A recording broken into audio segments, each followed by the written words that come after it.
sajan ndak kena-kena polae bocah ayu do putrane sapa golek ana ngendi omahe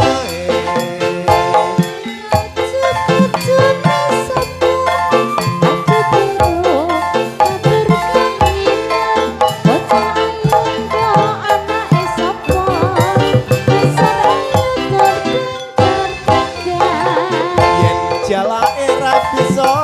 ngecek gorene tak pakan-pakanan yen bocah ditambah ora oleh yen putrane wis kaya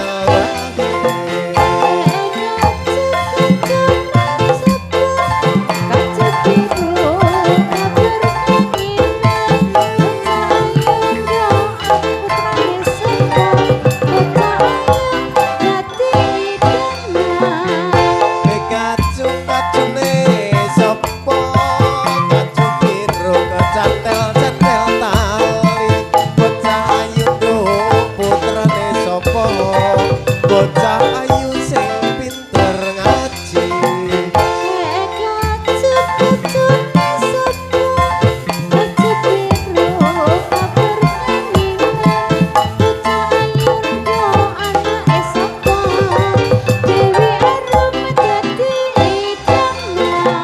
menyang Solo lewat Jepara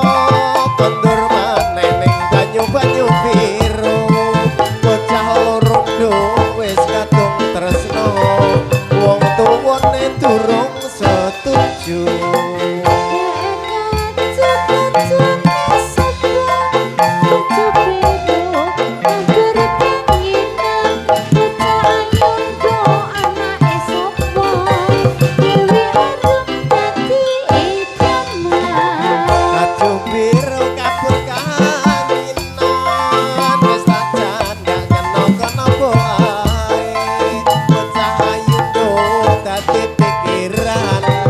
golek ana ngendi omahe